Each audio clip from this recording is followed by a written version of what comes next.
If you love boba and milk tea, you have surely heard of Boba Guys. They offer phenomenal boba drinks, but it's really the heart behind it to bridge cultures that I think makes it really, really special.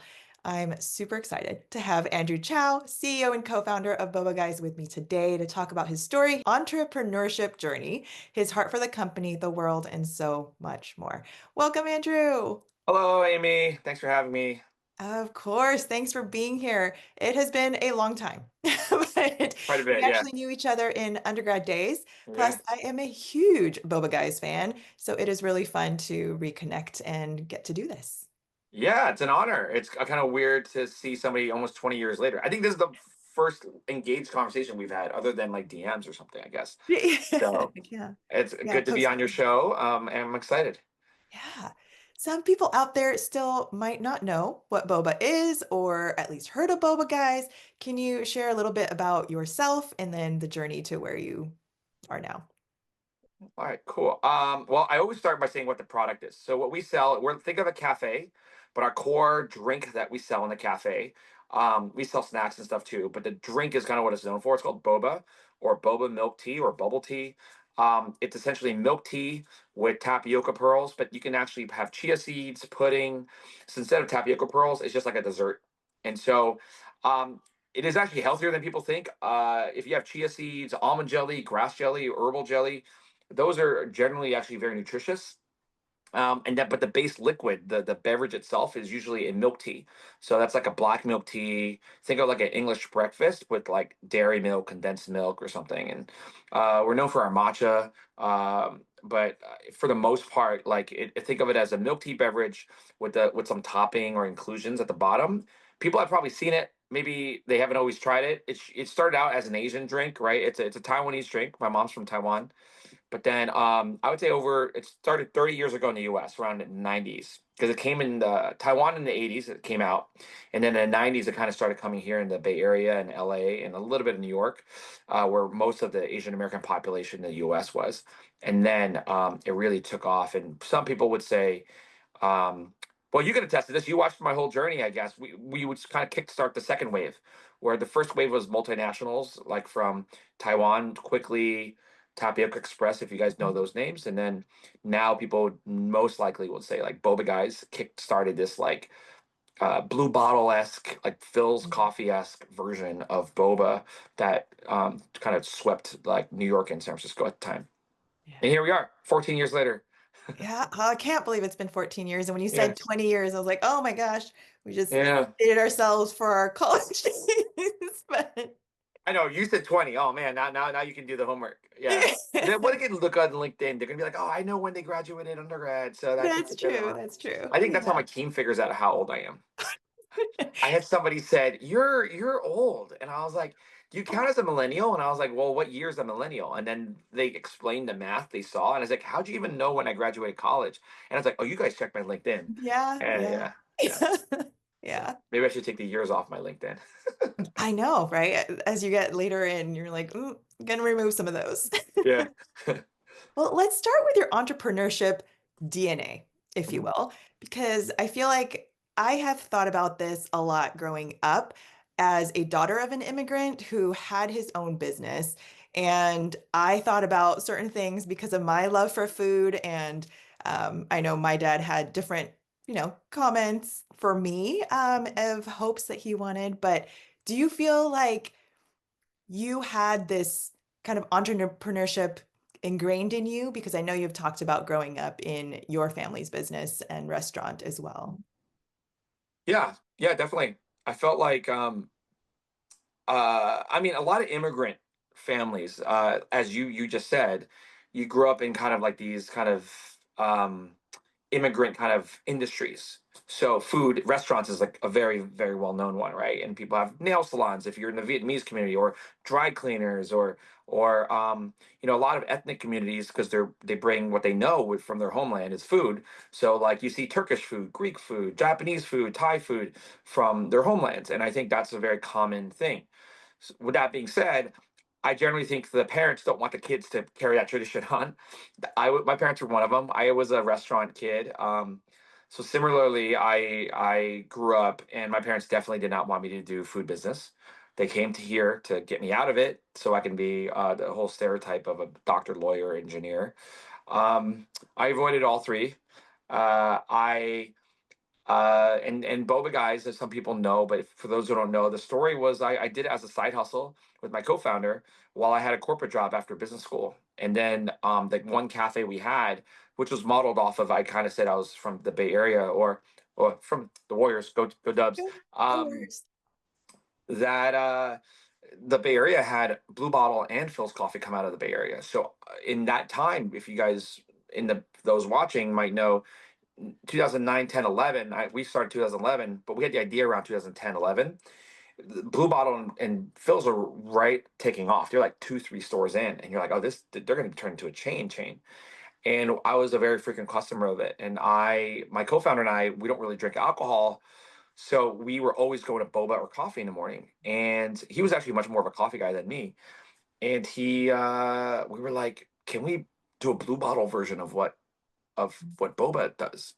But like higher end, a sort like talking about where the sources are from and thinking about higher, not higher ingredients, but like the little more technique. So all of those things we thought could that be done, and I guess the answer was yes. And then that's when I quit and did my full time job. So I had a 3 year period where I was moonlighting as a side Boba Guys as a side hustle, which is a whole separate thing.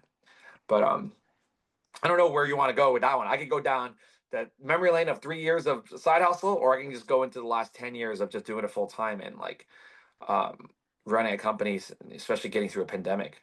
Yeah, no, I'd love to hear your decision process to leave that security behind Uh-huh. for, this less certain passion project because I've definitely thought about it, and I've worked before we made our big move. I worked for 18 years at Apple, right? And Yeah, yeah, my parents were like, "That's a great job. Are you sure you want to leave it?" And I ended up taking a different corporate job. So I went from like secure to secure, and I still haven't done that jump to my passion project or like my creative outlet, which was part of like, okay, we have a little more freedom to do that with our move, and life priority changes. But I would love to hear your thought process of when did you figure out that this was the time to go all in? These are big questions, but how did your parents feel about it? You already kind of talked about it, but I'm sure when you were doing the switch is very different from how they feel now, right? After seeing the yeah. 10 plus years. And how did you know that Ben was the right partner for you? Oh, there's a lot of questions there. Yeah, I'll stop one at a time if we want to. Well, let's break it down. So I guess how to even to approach entrepreneurship, how do you know you want to do something? I always tell people, I'm going to quote a lot of books, as you probably know my personality because we know each other, but the internet or whoever's watching that might not, but I tend to be very bookish. And so there was actually I think it was an article first, but Malcolm Gladwell talks about this, and then another guy, Adam Grant, talks about in his book Outliers, which no, originals, sorry, where he talks about how entrepreneurs in general are actually very risk averse people. They're not risk loving. So both Malcolm and Adam Grant, who are actually friends, um, both had the same idea in that they were saying that some of the leaders and these original creative thinkers they've met, both of them saw this idea of like hedging bets and being conservative. But the one risk that Malcolm Gladwell says that I think a lot of entrepreneurs have, which most normal people don't have, is we don't really have a kind of social risk kind of barrier where I don't really care what people think about me. I don't know if you've known me for a while. I've always been a little bit like a maverick. Like I didn't really try to follow the norms that I felt like an average person normally like felt guilty doing. Like I just don't get guilt tripped. People are like, "Oh, you shouldn't do that because that's not normal." That never actually would change what I did. I actually, if anything, I might have been more defiant. Like my parents would probably tell you that. So I hear this story, and I don't think I'm unique. I think a lot of entrepreneurs are like that. And so I think Gladwell was right in saying that, a lot of this risk, he was talking about Sam Walton, where Walmart, the Walton five and dime was a sure thing to Sam, but he borrowed money from his father-in-law. Like, how risky is it to also say, like, not only how's my investment doing and how are you treating my daughter? Like, that's like a social risk, really. Like borrowing money from your in-laws, like that that kind of stuff really resonates with I think a lot of entrepreneurs. And so that to me was like, well, what solution and what problem you're trying to solve, that's just your experience and kind of what your affinity is and what's the timing of the idea. But what makes you know you're going to jump and make that leap, I think it's usually social risk, the tolerance for that. And then the combination of opportunity, the team, and all that kind of stuff is what really pushes you over the edge. Some people overthink that. And if you overthink it for too long, I actually think you're not really built to be an entrepreneur because you're that's overly analytical, or you just have to take the leap. And I think what you're asking about with the founder, my co-founder and I knew we were going to do something. You just kind of know when somebody, it's almost like love. You kind of just know when it clicks. Romantic love, I guess. And like you kind of have to figure that out with each person. And some people in the industry were, I'm from Silicon Valley, San Francisco. They have a thing called founder dating, right, where people have ideas but they kind of meet other founders or potential founders, and an engineer and a product manager might meet a really good business development person. So I think you need a little bit of that. So I guess that's a long-winded way of saying you have to kind of have the core DNA, the mindset, the attitude to kind of love social risk but be risk averse and be very measured. um, I think it was Adam Grant who was saying that entrepreneurs like skydive, but they measure the parachute and everything perfectly before they jump. That's kind of what I think of the conservative risk, but the social risk is called fully out there. But then you also then have to find the right people, and then you have to find product market fit. So I just listed like four or five vectors that like all have to click for it to even be successful. Um, and for us, I guess it clicked. So I got pretty lucky. Yeah. Yeah, I mean, you started as a pop-up, right? Yeah. And then Mhm. went on That's and right. there's the success of that and decided, yeah, this was the right time, the right opportunity. We're going Well, all pop in. up is just a way to get, some people call it MVP, minimum viable product. That's just a like almost like an Asian way of like de-risking something. You're like, let me do it's like an adult lemonade stand. Let me like, I actually had a lemonade stand. I don't think I've ever shared this. I forgot, somebody reminded me this because they said they had one, and I'm like, I had one too. I had a lemonade stand in New Jersey when I was a kid, and I'd sell it for like $1 for high C and two different lemonades with my best friend Georgie. And It's when awesome. we would sell the lemonade, it was similar kind of tack. It was just like, does anybody want to buy it? And in this case, you're a young, cute kid. You're like, of course, like I'll just, just drop $1. And when you're doing a pop-up, it actually felt like the same dynamic because people would be like, I'll support the Asians. Like, oh, that's cute. Like, I know what boba is. Let's do a bougie boba. Like, that was how the internet was talking about us. So in a weird way, it was still like, not say pity, but it was a little bit like, oh, that's novel, that's cute, that's cute. Like, and people would come over and over again. I think our first year was like all that. So I jokingly had told people it was almost like a lemonade stand. Yeah. No, it's funny because there are still people that I encounter. They're like, "Oh, I don't really know boba. I don't really want to chew my drinks." I'm like, "Man, you gotta Yeah. try it, you know?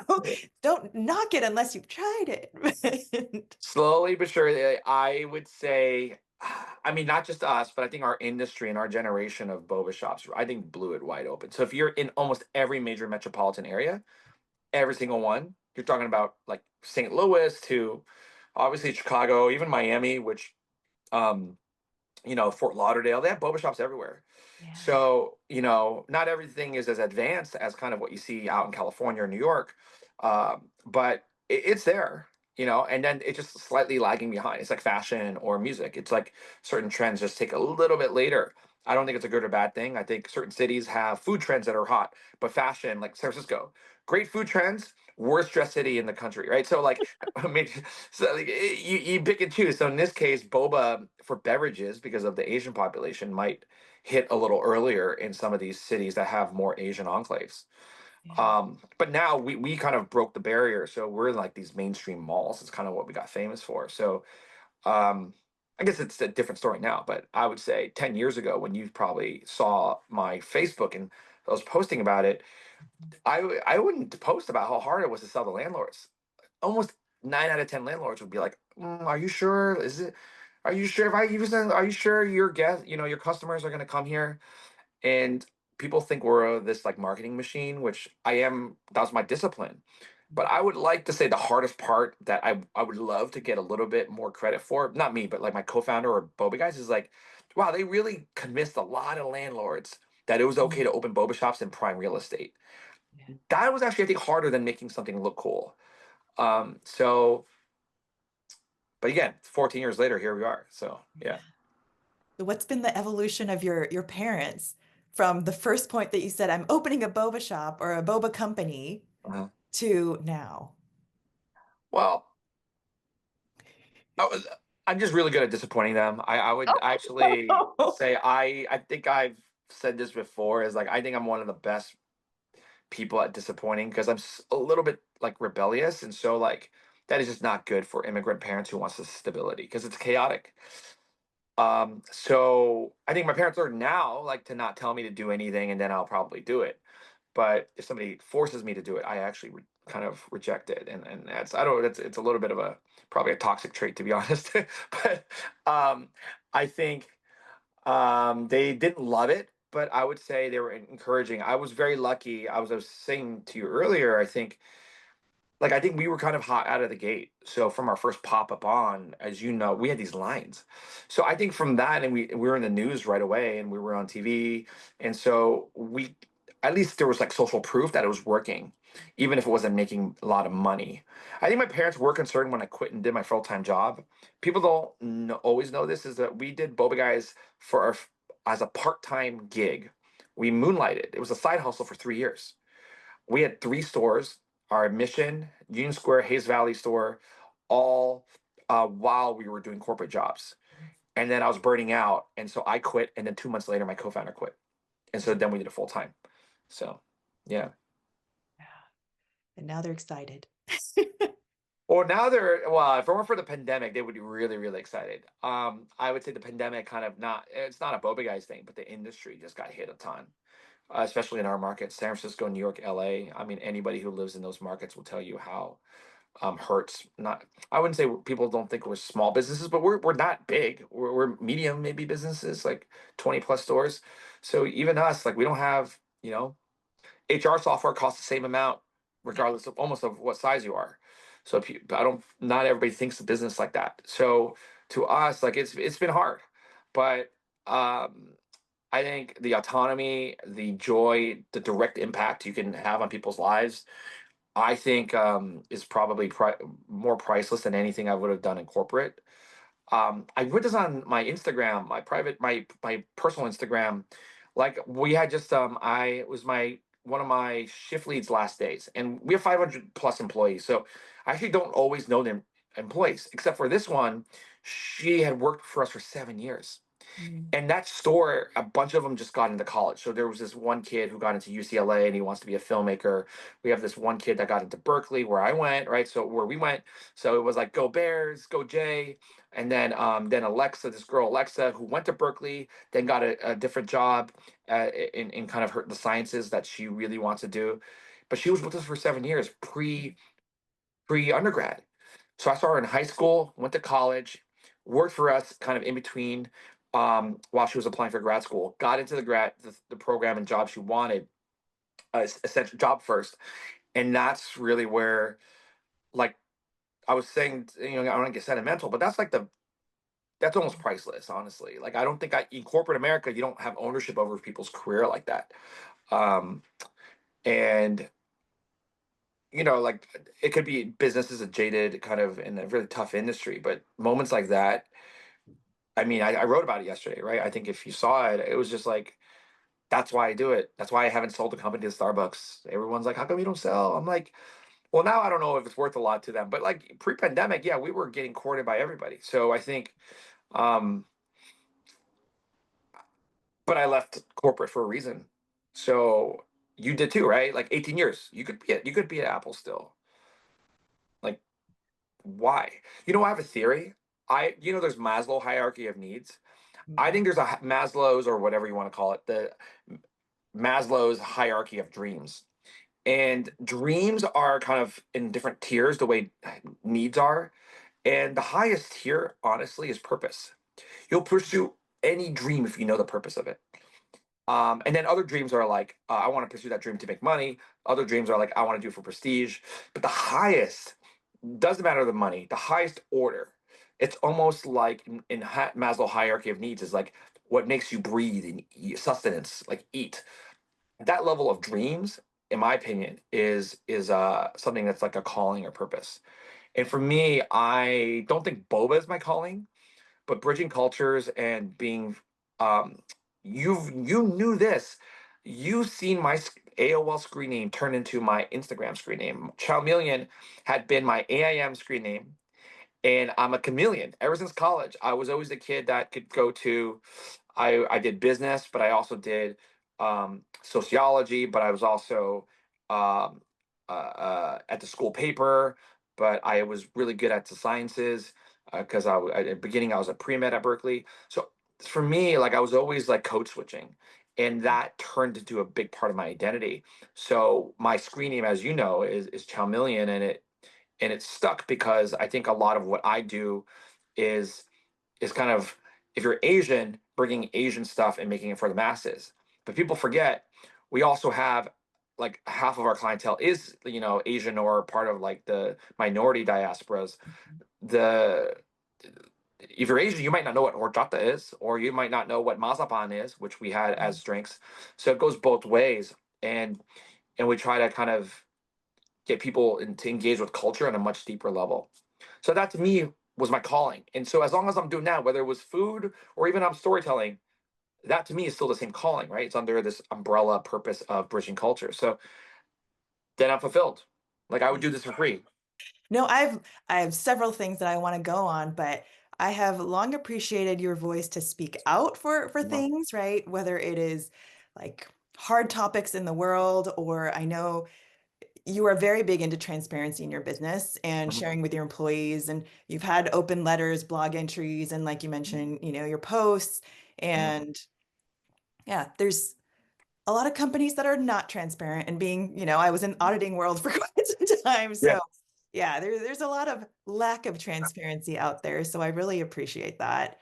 Let's talk about the bridging cultures part, Okay. because I absolutely resonate with that. And I know that is your mission, your heart, and the blood behind Boba Guys. And when I started this Japanese American life, it was kind of a COVID baby kind of thing. But I know as I was thinking about it, I was going, yeah, I was born and raised here, but to Japanese parents with relatives that are still in Japan. So I, like would go back to Japan a lot in the summers. And I definitely felt caught in between this. Hey, I'm pretty dang Japanese still, but Mhm, not really Japanese. Like the kids that I went to Japanese school with that I knew were going to go back to Japan at some point, mhm, but I also wasn't like as American as my good white friends. So mhm, I'm kind of like caught in between. And I think a lot of Asian Americans are. And then now with my Hapa kids, I'm like, wow, they are really going to have more of an identity crisis. I think. I don't know. I don't want to, blend that into them. But mhm, as I was creating this channel and going, I get a lot of conversations about Japanese food, travel, culture, and then I just want to pass on these recipes, these like parts of my culture and their grandparents, down to them so that it is documented somewhere. Like my mom makes excellent food, and I'm like, okay, mhm. teach me all these things. Yeah, yeah, yeah. So Food's I, always the thing. Yeah, that's the easiest one, right? To pass yeah, on. Yeah. yeah. So I definitely resonate with this bridging cultures. How do we share this with not just the next generation, but people that approach me with like, okay, how do we make these like healthy recipes, or like this Japanese dish that I really like? How can I make it? And then of course I grew up in San Diego, so I'm like, okay, Mexican food is also in my DNA. There's just a mix of everything, as you were talking about horchata and all that. It's a magical thing when we can share with each other. Um, Mhm, mhm. so definitely resonate with that. And Yeah, food is a gateway to culture for sure. yeah. I have a little idea, and I have a lot of ideas and passions, but I'm like, I want to write a children's book Uh-huh. potentially about like magic in the kitchen and just anyway, food and magic. But Yeah. anyway, um, You so could pursue your dream I like I just, not to get off my soapbox and get back on it, but it feels like storytelling is kind of you're a part of. It seems like your kind of calling and your kind of dream hierarchy Yeah. is is I guess this part of storytelling, a cookbook or doing a podcast like this. They're kind of in this toward the same purpose, right? So I encourage it. I mean, you know me personally, but you also know my public persona. Like I've seen so many entrepreneurs like kind of make it, and I could tell you the biggest DNA is they're very just action oriented. They're like, I have an idea. Okay, I'll do it. And then if it doesn't work and doesn't get traction at all, then yeah, don't do it. But I would say if you're pretty capable and you're pretty persistent, you're gonna make it happen. And then the question is at what success level. But even just getting out of the gate is, I think, to me, is warrant success. I mean, a lot of people. This is. I don't want to sound like shading. Yeah, I'm shading people, but like in the industry, we call it entrepreneurs. I'm food and beverage, what they call like my industry is like F&B, food and beverage, and I get a lot of people who pass their cousin or their friend's friend, their college roommate. They're like, Andrew, you're like the person because you talk about this. Can you give somebody some insight on starting a business, or can you gauge whether or not they would? And I will say more than half of the time, I actually tell them because I'm known to be pretty brutally honest and pretty candid. I was like, I know I just met you, but I'm gonna tell you, I don't know if you have the DNA. And I would say I've done this for probably a decade now, like of that kind of talk, since we kind of blew up. Um, I think I've been right. And it's because you can always tell when somebody's overthinking. And the people who are naturally entrepreneurs, they they think, yeah, but they just go. And then they think as they go. Yeah. And I think that's you hear any tech founder, what they call iterative modeling, um, fast iterations, move fast, make break things, like Zuck said that. All of those things, like, it's true in almost every industry. I know people are like, "Oh, that's not my industry. You can't write a book that way." And I'm like, no, you can write drafts that way. So you can talk about the book you want to write. You just got to do the book. And not to, I'm a published author, right? So like, as you know, like we that whole thing, that was me. I was like, oh, Mhm. I'm gonna write. And in college, I was at the Daily The Californian, the paper, school yeah. paper. So I actually had kind of like some affinity toward journalism and media. But being an entrepreneur, I was like kind of annoyed. I could hear myself saying, "Oh, I want to do a book," and I never did a book. And so after 2 years of saying that, I finally my co-founder and I made it happen. So hopefully, if you're going to be saying this enough in your mind, you're going to be like, after however long, you're like, "Oh, I just told Andrew. Now he's going to text me how's He'll the book." keep me accountable. Yeah. Yeah, yeah, that's just how it works, and um that's a healthy thing. And if you don't like it and you kind of like hide from that and you're like, I don't want to approach him because I told him about the book and now it's gonna make it awkward because I haven't made progress. That actually will tell you that you're probably not made for it because there's shame in that. Entrepreneurs almost have no shame because we have to get we look silly. For me to do a project, especially at, you now know my scale, like, it's embarrassing if it shuts down. If my first store shut down, or my third store shut down, or I quit and came back to corporate, all of that would have been really embarrassing.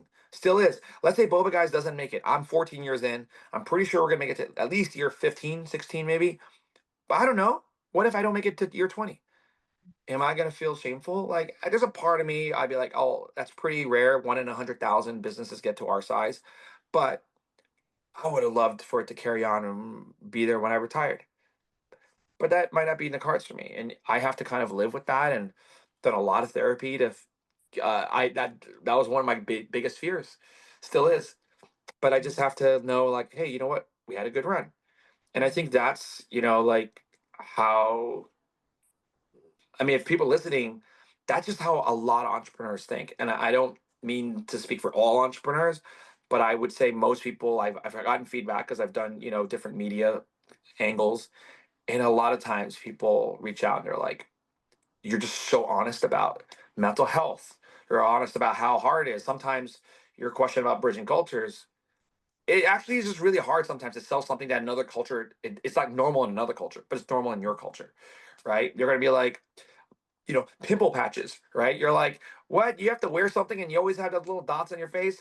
10, 20 years ago, my friends from Korea had I forget what the ointment is called, that was kind of like, oh, what are you wearing? You're like, oh yeah, I forgot. I just left it on because I have a pimple. Now everybody wears and have little teddy bears, and my team, because they're all young, and they're going through different hormonal changes. They have like smiley faces all the time, and that's normal now in 2025. But in 2005, when we were in college, roughly, that was not normal. I didn't. Nobody wore that. Like would be open in public, wearing a smiley face and a dinosaur and a cat, a Shiba. Like Yeah, yeah, so that to me is the same idea of bridging cultures, right? Like you have to figure out how to make it normal. Now, there's a technique, in my opinion. There's a way to do it, but I don't know if you want to go that rabbit hole. It's basically has to do with hospitality. yeah, yeah. We can go there if Well, the short is, I just gave it. Be hospitable. Like if you're gonna make somebody change behavior, don't be an asshole. Like Yeah, yeah. that's why I always think it's funny when you're like, people. I don't get political, but like people, I don't agree with a lot of people. I am opinionated, and as you know, I do some politics. And I'm from California, so people can guess my politics, even though people like to make up different things. And but I've learned how to cross the aisle and kind of work with people. And in my mind, yeah, I'm like, man, how did you get to that answer? Like, we're all like good college. You went to Harvard, Stanford, and Berkeley. Like, but it's not. So it's not an intellectual thing. But there's like a thing of like, you're gonna die in that hill, really? But in my mind, me insulting them and being like, oh, you're an idiot, like I don't think that person who went to Stanford or like or whoever is just intellectually sound, they're going to be like, "Oh yeah, you're right, Andrew." They're boom, like epiphany. I don't think that actually is how convincing Right. people to adopt a new norm works. You Mhm. know, I think there's a lot more like empathy, hospitality, and say like, "Hey, have you thought about it from a different angle?" Well, can we talk about that? Why do you feel this way about immigrants? Why do you feel this way about DEI? Like I'm pretty sure you agree with the tenets of it, but like to me, like are we just calling different? So that understanding, that listening, that dialogue, that doesn't always happen. And when that doesn't happen, you can't build a bridge. But we have it's for me. The secret was like I in our marketing, it was a lot of storytelling, saying, "Hey, tea you've had. So you've had probably matcha, you've had black tea. Milk you probably had too. And we don't use creamer. It's all at the time you probably know. We still use Strauss organic dairy. It's an organic milk that Buy Right ice cream also uses. That you trusted the best ice cream uses this best milk, and a boba shop's doing it. And we make our own syrups right in front of you, and we make our own boba right in front of you. Our kitchens are all open. Like that was really novel at the time. So in that storytelling, it was really inviting. And if somebody did not know what boba is, and oftentimes a lot of people didn't, because someone would bring their coworkers in.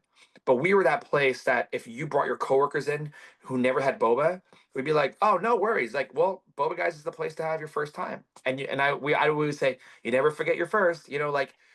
Like those are those lines that we always had that I think codified that culture. And so flip side, people are like, oh, that's like diet culture. That's like, that's like a selling out or whatever. I'm like, I don't know. I'm a marketer. I'm like, no, it's actually more like being a Trojan horse.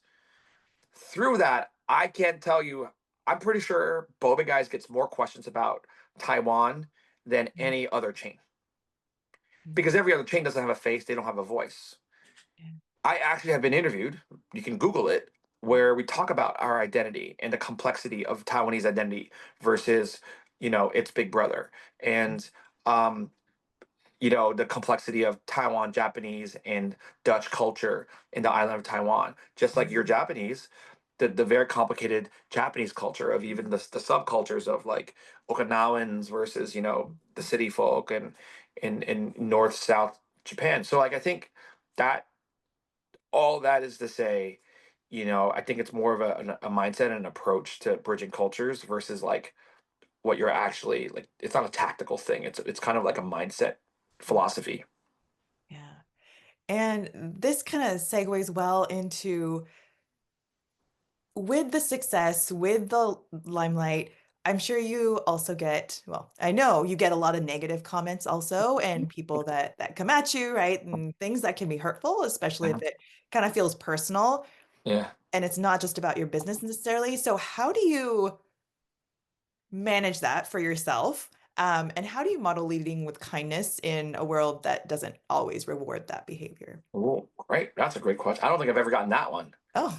Well, I just taught a class on leading with kindness, which I'll get into at the second half of the question. But the first question is, anybody that is successful will get criticism. When we had a pop up, I could tell you the eras of criticism. First era, which is why now I'm like Teflon. Like it's very rare that you can insult me. And that's where you have to do a lot of work and know who you are. And if you do make a mistake, you got to own it. But for the most part, at our scale, like, and I make so many decisions that are not just me. As a group. It's rare that like I'm making a personal decision that affects the whole company like that. It's a group saying, oh, like even if I voted and I'm like the deciding vote, we still kind of agreed together. So, like I think like first phase was, oh, you're bougie, Boba. Why are you so expensive? Oh, you think you're better than us now? Oh, you think you're better than Happy Oak Express? I'm like, I still drink Tap X, Tap. My favorite drink that's like in that world, I still have. I like fake taro. Fake taro tastes like vanilla ice cream. I don't like real taro. Real taro is actually nasty, and it's not even colorful. It's not even purple, right? So like that first era was that we had it all over our Yelp. Not worth it. Sellouts, hipster boba. I remember seeing that. And then the second phase was like, oh, why are they so cool? They're overhyped.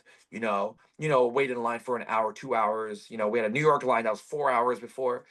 Like, oh, not worth it. I'm like, well, yeah, I'm not trying to, like I don't want a 4 hour line too. There's no way you can satisfy somebody for a $4 drink at the time you can't do that. And then you get into like, well, how come you don't do more with your platform? So that's where the like celebrities get into that too. Your brands, you do enough. And then the phase we're in now is no matter what decision we make, somebody's gonna say something. Mhm. We change the materials. How come you change this material, not that material? How come you use PLA and not this one, the fiber? Well, how come you didn't? Why did you open a store here and not here? How come you decided to choose this collaboration versus this collaboration? What do you have against this thing? And I'm like, I don't know. At that point, I just think we're human, and so I don't think I'm right. I'm like just I don't know, just chill out. Like to me, I don't mean this in any way that people are always like to take me and my co-founder out of context, but because we're so intellectual and so there's a lot of things that we say. But I'm like, just think about the nuance of what I'm saying right now is like, I don't think anybody really understands unless you're at our level. Like you just don't. It's just being a parent. I'm never gonna tell somebody how to be a parent or how to run their own company. Every founder knows to not tell another founder how to run something. It's just almost like an insult. And so when people who don't know what it's like, I laugh. I feel sad when somebody's really passionate and they kind of go off, and it's happened. People yell in my face, they spit at me before. Wow. Like, yeah, people like really take it out, especially at a bigger company scale. And like I've defended people and they're like, why'd you defend this person? I was like, because he's my friend. Like my friend Andrew Yang ran for president, and like people don't know, like people thought it was his platform or his politics. Actually, no, people forget that he and I knew each other from like the Obama administration. He was doing more entrepreneurship. I was doing small business stuff, and we just kind of knew each other. And then when he was running, we had a lot of mutual friends that said, "Hey, our friend who has a book coming out is running," and then it turns into this whole other thing. People don't understand, like, why can't I just support a friend? If you did that, would I say that about you? So I think at a certain scale, anything goes like that. When you're Mhm. small, people aren't going to care enough. And so what you realize, and it took me a lot of therapy to get here, is there's opinions that matter and there's opinions that don't matter. I used to say no opinions matter, like F them all. Mhm. I think that's just actually not a healthy way to deal with it. You just realize like if you don't know me, you can't name you don't really know my favorite color, you don't know me, you can't even call me, then nothing you say on the internet is ever going to phase me because now with AI, half of the stuff is fake, and then the media, nobody believes the media, right? So, you in real life know exactly what happens, and you watch what happens in the media, and you're like, how is that? How'd the media get there? And that's Right. why when I watch this stuff with celebrities, I'm like, oh, now I realize why celebrities hate paparazzi.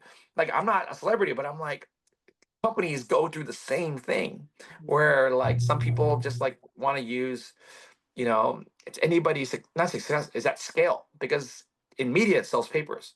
So this is a long way of saying, I guess, like it comes with the territory. And then again, most entrepreneurs have an appetite for social risk.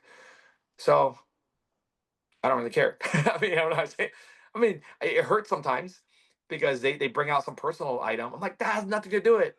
So the first couple times, yeah, I shouldn't admit it, but like it kind of stung in the beginning. But now I just kind of feel sad for people. And I don't mean this in any, again, looking down on that. I'm like, every entrepreneur who has been in my shoes will tell you, or a business person or even public figure, they're gonna be like, I feel sad because of all the energy you can do in your life. It's that type in this negative intensity. Mhm. I mean, that's why you're likely not an entrepreneur. Mhm.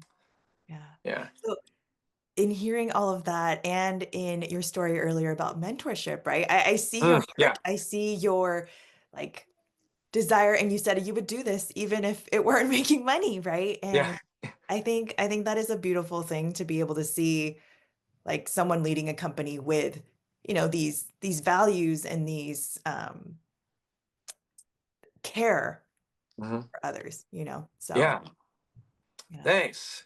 Well, that's my calling. My calling is to bridge cultures in whether it's in politics or in business and within food. Like I think I don't know. We're getting old too. Like I'm just in legacy building. Like you know this personally. I think the public kind of sees it on my Instagram and social medias. Is that I've been getting more and more involved in teaching and mentoring other founders. So and then we've been doing it for years. My co-founder does some mentorship too. Our track record's pretty good. I mean, so that's where I'm like, okay, maybe I have something here. Maybe my second act is like I can pick winning companies and leaders, and I have a knack for seeing that because I do look for a certain thing. Actually, I look for like a certain hustle, certain energy. I don't like negativity. I will say that the internet is right about one thing. Is like if somebody is kind of very complainy or like negative and like look, I'm very pessimistic, not skeptical, but pessimistic. I want them out. Sometimes they get into the company or companies that I sit on the board of, I immediately tell the executive director or CEO, I'm like, I met that person. Because sometimes I just want to see and walk around. I could tell, even in one meeting, if somebody's not bought in, and I'm like, then why are they here? And I've told the founder recently, I was like, get them the f out. Like that person's gonna come back and do something to you. I promise they're not good for your company. But then you got to do it through like HR judo, The right So way. like Yeah. as you're an Apple, you have HR judo. You guys have like, you know, a million test ways to do that. I'm like, it's But hard to get someone else. I mean, that's the whole thing too. And even in a startup, because in a startup, it's almost like family because it's more intimate. And so somebody I was mentoring, I still mentor this founder. She does beauty, and she has a problem with one of her executives. And immediately I said, that person's been there at least 5 years. They help you build a company. And you're like, how'd you know? I said, did you meet him? I'm like, I've never met her. But you're telling me something that sounds like entitlement. And many times that's usually a long-term employee who turns toxic. Now there's different reasons. Now, did in their mind, did they feel recognized?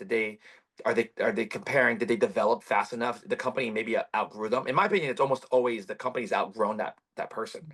That person doesn't do enough development where they were a great manager, but now you need a director or a VP, and that person just kind of like they call it Peter principle, right? You got promoted to the highest level of incompetence. So I'm not saying that person. I don't even know this person actually. I don't even know the name. I don't think they're incompetent, but you probably kept on getting promoted because you were good at being that job. But your next job that requires strategic, thinking or certain types of emotional IQ that intolerant and self control. Well, being passionate as a manager is great, but as an executive, you can't be impulsive and like be a wild card like that. You're managing a much larger team, and then it's going to be too volatile. But in their mind, you're like, "But I helped build this whole thing," and I'm like, "Your time's up." So you got to have to learn how to do that. It's much more complex of a leadership, and people watching, if it's even my former team, they know this too. Like I always tell people when I'm in stores now, I'm like, I don't know. And I'm not going to make a single call about stores because there's just too many. There's hundreds of employees. But if I make a call, I'm almost never wrong about it. I can almost immediately tell if somebody shouldn't be there. And then you've got to figure out, okay, well, why? Like, is it because they're not motivated? Is it because the sometimes it is a bad store, and then Yeah. it's not the right environment. So like all of these, things, over the 14 years. I'm not even thinking of something recent. I'm just thinking about over 14 years, 3,000 employees. I run into almost every type of situation at this point. Yeah. Yeah. So I know you talked about purpose earlier, Hmm. and I kind of see like purpose and vision hand in hand. Yeah. I don't know Mhm. if you do too, but Yeah. Mhm. you must have had a very clear vision when you first started, right? And has that evolved? And as you grow, especially, you need it to be clear, right? Because you need to make the right yes and no Mhm. decisions. Oh Do no, you? we didn't have purpose though. I would say free boba maybe was our purpose. We were like, if it breaks even, we get at least free boba. That was probably our purpose. Ah. But now, yeah, I mean, looking at your companies like Apple, like, yeah, I mean, the bridging cultures didn't come in until year two, Mm, because I it was the year I wrote the manual. Now, it came from if you might remember, it came from, we had a column on a magazine called Good Magazine, which was a mm, cousin. There was Inc. magazine, and then that same publisher, the owner, started a side magazine that was about social responsibility and about transparency. So we had a column, you might remember, called Meet the Boba Guys. I wrote it every week for 6 months. And uh the one of the main articles, like, I want to say, got virality, didn't really go viral because there was less social media at the time, but it got shared quite a bit according to my editor. It was basically the idea of bridging cultures. It was like, can you build a company that combines worlds, together, that are very different? And we wrote a thing about, at the time, Linsanity was happening. mm, So I wrote it, who now is a really good friend of mine, but Jeremy Lin, it was kind of East meets West culture. And then that started this idea of like, everybody thinks we're an Asian drink trying to make boba for everyone. But what we are is actually, we're an Asian lifestyle, Eastern philosophy, trying to make Eastern philosophy for everyone, which is actually a very different kind of an angle. And so now we're more explicit about it, which is like collectivism versus individualism. But back then it was like making Asian stuff for like everybody. I'm like, that's not really bridging cultures. That's just like being a mm, great tour guide. That's like being a good ambassador. Then our mission should have been Boba Guys, being ambassadors for culture. Like, that was not what we said. mm, And then we used the word bridge, not blend. Blending cultures makes this like soup of random things that you don't know what's in it. But when mhm, you create a bridge, you actually could see the two sides distinctly. There are times that you could very see that we're talking about Taiwan, we're talking about, ube, we're talking about Filipino culture, we're talking about Latino culture, we're talking about Japanese culture. And there are other times where we're like, this is about Care Bears, and I just want Care Bears to drink boba. Like, those are two very, very kind of like distinct angles, right? And um, you have to let them live on its own. And so it's almost like, there's a type of philosophy that you probably know too, because we're both Berkeley grads, is like pluralism. I'm a pluralist. People always think it's about left and right and conservative versus progressive. Like, we're from California, we're mostly usually progressives. We lean all left, most people, right? Well, just statistically. Well, but I'm a pluralist. I have to believe that I have to coexist with things that are different from me. And so, what it's going to opinion, which is one way of seeing it, but the other one is just like, how is a Western flavor going to coexist with the Eastern flavor? So that's like, how does an umami matcha, um, kind of like vegetal taste, go with very American, like strawberries? Well, we have a strawberry matcha that kind of made famous. That's East meets West. People don't think about it that way, but that's essentially what it was. And until then, when we made it, 2013, 12, that didn't exist. You knew this.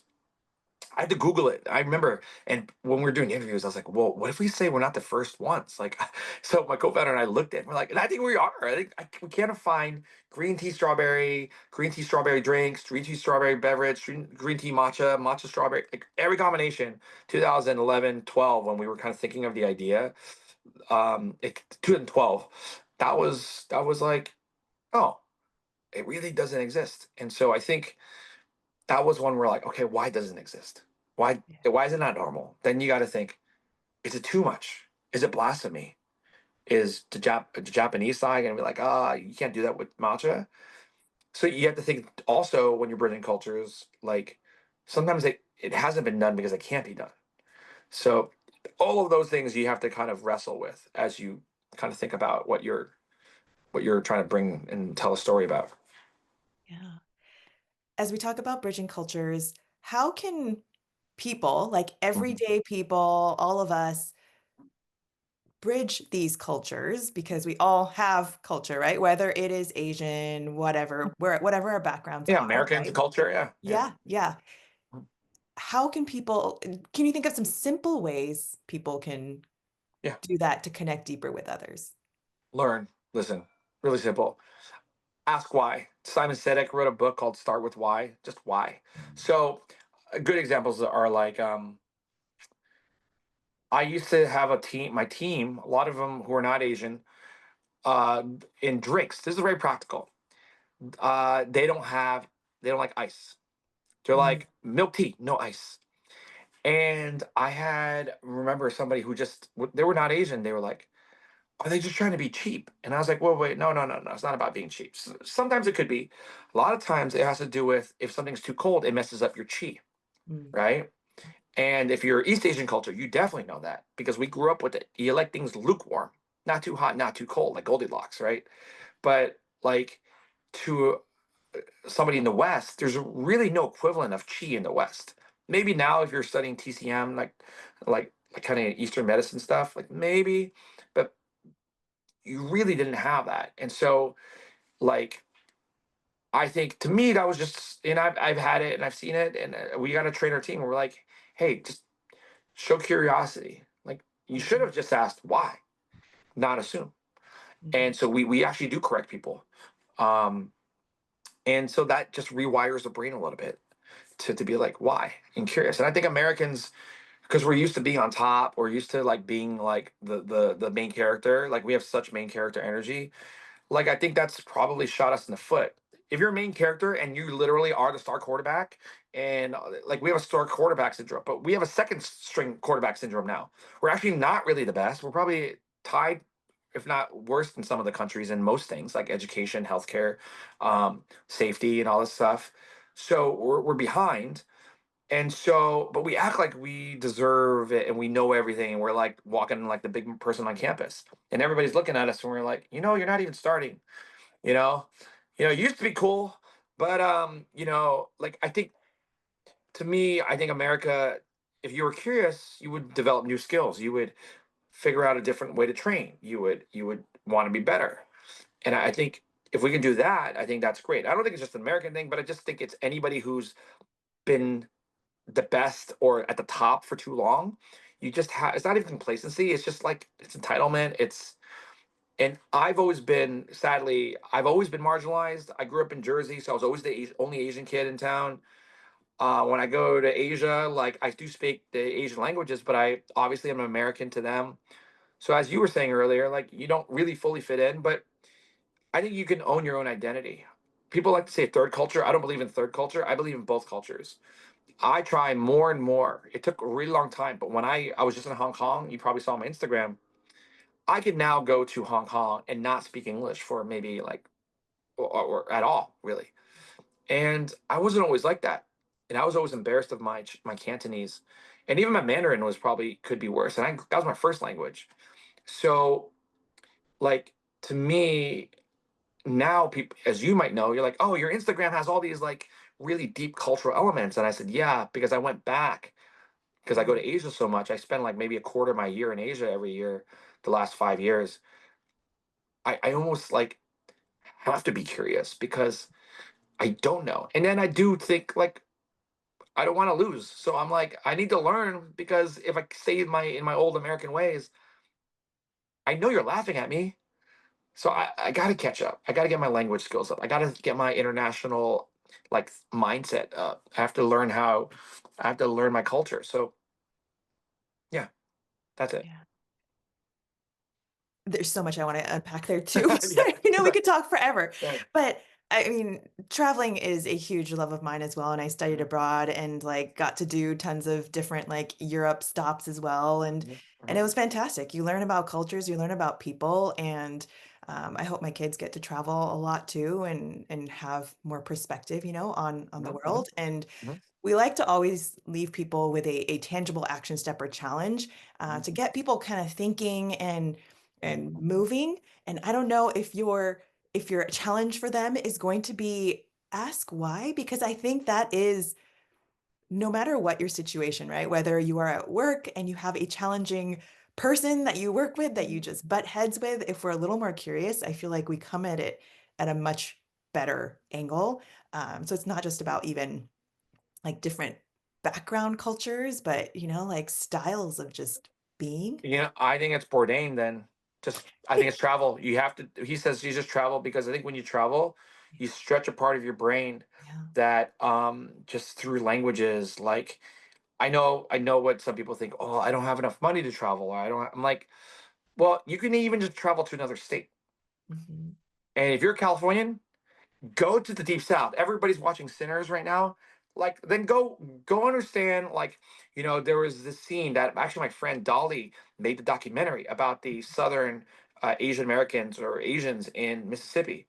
So that was the actual documentary that Ryan Coogler kind of got information from, and she was an advisor on the movie. And I was just texting her about it because she's working on a different project now. But like that whole thing, there's like this whole meme about it. People are like, there's Asians in the South with like Southern accents like that. And I'm not spoiling Sinners, but like that's in America. That's you can drive if you're from Texas and Florida, you can drive there. You can drive to Louisiana and just if we're in California, like even going to like Fresno, Bakersfield is a very different feel, and I've been there than San Francisco. And I think when you do that, that's still like stretching your brain, and that does not cost much. And I think that's that. So I'm stealing from Bourdain. I think just travel. That's like the most the practical version of the why. Traveling will force you into the whys. Then you're Yeah. like, oh, that's different. Like, oh, I wonder why. Like, you'll think about it. Yeah. And honestly, you don't have to go out of the state, right? Like No, yeah. I remember when I used to live in San Jose, right? Like San Jose is such a huge city. You go from like one part to the other or like Palo Alto or wherever, right? There's just go to a different part of your community. And Eat, yeah. yeah. Actually, eat and eating, right? Like you're gonna a lot of I love going to like ethnic cuisines because like a lot of times they're in non-English languages or like the words and the dishes are not like translated perfectly. So like you don't know like what that really like Italian. Everybody loves Italian. Well, because like the basic stuff.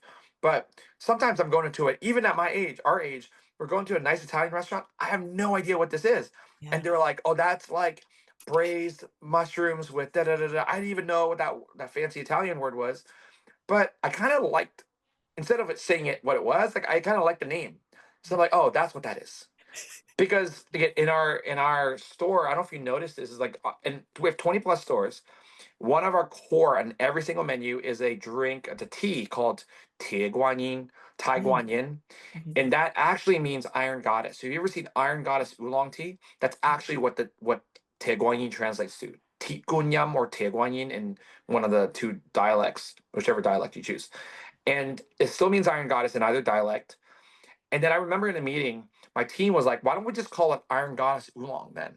And I literally was like, if I told the team, I was like, if the public can say Timothy Chalamet, they can say Tie Guan Yin. Yeah. Trust, they I could love say. that. I love And then it. they're like laughing, and I was like, oh, I'm serious. I'm serious, Yeah. guys. Like, we're gonna, and it's like, and not to sound, that's where I had to trust my gut. I was like, culturally, I think we got to do it. I Mhm. really do. And that's where I'm gonna die in that hill. So I almost had four set through. It's been 4 years now. I think we sell one of the most oolongs in the entire country because we're one of the few chains that sell it, if not the only chain that sells it, right? Yeah. And like I have people saying every today, I rang somebody up that like at least several people up. Can I get a Taiguan Yin? I don't need perfect pronunciation. I just need them to feel comfortable that they're saying a word that they've never said before. That's okay. And I love that. I love that. And I don't make them feel bad if they say it wrong. And we had a drink this weekend called a sapin sapin. Sapin, I even said it wrong probably. Sapin sapin is a Filipino dessert that is ube coconut jackfruit. And like we did in a Filipino festival that we did this Saturday. And like you might say that wrong. I probably just said it wrong. People on the internet are going to correct me. Sapin. But I, that's okay. That's, Yeah. you're supposed to try. Yeah. And I think the more you, I'm like, oh, how did you say it? Okay, okay, let me get that right next time. That whole exercise is going to be healthy. Should we get to our quick fire Okay, question? go. You ready Yeah, for? quick All fire, right. ready. I think I have Like four for Stephen you. Colbert, go. The first one, if you could sit down with anybody, living or dead, who Ooh, would you talk to? it's like those "We're Not Really Strangers" cards. Probably I met him before, but it is Barack Obama, kind of like my Mm. idol. Yeah. Oh, Lin Manuel. I talked to him, but one of those two, Lin Manuel or Miranda or Obama. Yeah. Ah, Mm. well, okay. Maybe this is Yeah. going to be the same answer, but Sure. who have you met that has been a dream come true? Oh, Lin Manuel. Yeah. Okay, okay. All right. Yeah. I love Hamilton and In the So do Heights I. So and Moana talented. Amazing. Yeah. and Encanto. So good. Yeah. I know you're a big reader. Uh-huh. So what are you reading right now? It Mhm. might be like three at the same time if you're like Mhm. me, but I'm actually finishing Unreasonable Hospitality by Will Guidara, who he was basically one of the partners at 11 Madison Park, and he basically ran it. And it's people think it's like a food and beverage book, but it's really a hospitality book about leadership and like working with people. He's a restaurateur, so he's kind of very pragmatic. So I've been recommending that. It's called Unreasonable Hospitality by Will Guidara. Yeah, I think that's how do you you say it. Yeah. primarily read business? I have not read a nonfiction since Boxcar Children, maybe Matilda. I Nice. don't know. Yeah, I'm trying to think. I don't remember. Oh, Ender's Game was probably the last. I read that as an adult, so maybe that was the last Mm. nonfiction or fiction I read. You know, I Oh, was I read Crazy Rich Asians. Okay, that's probably the last fiction. I was really primarily nonfiction, and then a coworker got me into What's fiction, up? and then now I've just done a mix of everything. Yeah. Well, I mean, there are a lot of good fiction ones that have like the Interior Chinatown. Like, obviously, was what I bought it. I just never read it. That was fiction, but I think now, I mean, books and are getting better and better because people Mhm. are just combining things. Yeah. Yeah. All right, last question. Mhm, We both love travel, and we mhm. just talked about it. What is your next bucket list spot you want to go to? Great question. I've never been to Australia. I want to go to Mm, Australia probably. I have a lot of friends there. So far. I've been to Singapore. I've been almost there. And I'm yeah. like, I'm already here. Why did but I just never, my college roommate was from Sydney. I have a lot of Australian friends. And so I probably Australia. Yeah. I had a list before 30. I wanted to go to all the continents and I hit them. You did. I Antarctica did. too. I did. Where? Oh, Antarctica? Oh, okay, no, Oh, you except just for six. Antarctica. Yeah. Yeah, but still impressive. Yeah. Yeah. Yeah, Yeah. yeah, I let myself off on that one. Yeah. Someday. Well, I had a friend just do it recently, my friend May, and she did it last year, and she told me her and our other friends, but she's my closest friend, one of my closest friends, and I had all these pictures, and she told me how to get there. I was like, that's just too many steps. From Chile? Yeah, I think South America, and then you got to board in a certain way, and then there's like all Yeah. these stops, and Yeah. there's only a few stations that you can actually survive and live, and it was just I was like it was expensive. I heard how expensive it was, Yeah. so I was like I'm into bridging cultures, but I don't need to bridge any penguin culture here. I don't know. I like what was there. I'm like, and then I did see pictures. I was like, I guess the experience is cool, but there's no like. Yeah. Well, I mean, it's the bucket list, so I probably would do it if I had time. Um, Someday. but yeah, I don't know if Yeah. you need to cross that off your list though, personally. Yeah, I think I'm okay. Maybe someday, if I really wanted to. But the desire is, I think I'm like you. I'm like, eh. Yeah, I know exactly. Well, you're Yeah. waiting for. Well, it might disappear though, right? So. Fair. My Yeah. friend did a cold plunge there. I was like, that's insane. Wait, in Antarctica? Yeah, there's some sort of like thing. I mean, I think you're in there for like a second, Well, but I can imagine. Yeah, I mean, I can imagine similar to a normal cold plunge, but just where everything's cold. yeah, So, yeah, so I think yeah, when you get out, you're still cold, I guess. yeah, So, yeah. it's funny. Yeah. Well, anything else that you want to share with the people listening before we finish? No, we covered a lot. I We did, mean, we did. you got some good deep cuts that I've never really talked about, and um, it's always I love. You're like maybe only the second time a good like a friend I've known for a long time has interviewed me. So you got some good deep cuts out of me, and just for everybody watching, just thanks for watching first of all, and listening to us blabber, me blabber. But then the other thing is like I hope it just is inspiring, and even if you decide not to be an entrepreneur or pursue your dreams, I mean, actually, I think you will pursue your dreams, but it doesn't always have to be entrepreneurship. I do believe everybody has some type of dream, and it just happens at what level. But just think hard about it and make sure it's the right thing for Yeah. you. Yeah. A lot of moms that I work with, that's what we talk about, right? Like we lose ourselves Mm, in motherhood I oftentimes. know. So how do we get back to the dreams, the things that really brought us to life and allow ourselves to do that? You're doing it. That's why I appreciate that. I said, oh, when I saw your DM come through, I was like, oh, wait, I didn't know you were up to. I think on your Facebook it was always a corporate job, so I Yeah. just didn't. I love it. When friends hit me up and saying like, hey, I just wanted to pick your brain about starting something or helping out with something, a project, and I've probably had maybe quite a few of those, and I just love even the conversations. And you're one of the few that's actually done content, so like not out of nowhere, but like I have friends who obviously were like journalists and did content. Well, that makes sense, or like influencers, but corporate. I think you're one of the rare ones. So kudos to all that. Trying to Yeah. find your way, and then maybe do a book. Maybe Yeah. Yeah. I'm gonna Yeah. check in on that, Yeah. Amy. Check in with me. I mean, I have a passion for kids and the next generation, Yeah, of course. Yeah, giving them the skills and raising them mentally healthy. I know we talked about that a little bit too. yeah. So, Uh-huh.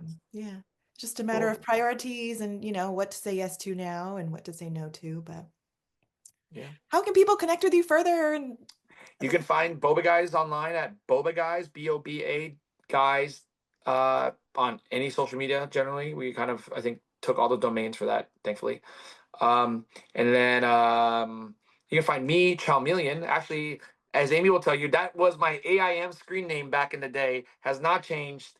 Chalmeleon, Chau, and then Meleon, like chameleon, but Chalmeleon. Um, because I tried to, I bridging cultures, you got to code switch a lot. So yeah, we'll put the links in too. yeah, This was such a pleasure. I know same. we could talk forever, so we I got to know cut it's like it old off times. We're somewhere. using this as an excuse to just basically talk again. That's right. That's right. Thank you so much, Andrew. It is always great to reconnect. Yeah, likewise. Thank you for having me. Thanks, everyone.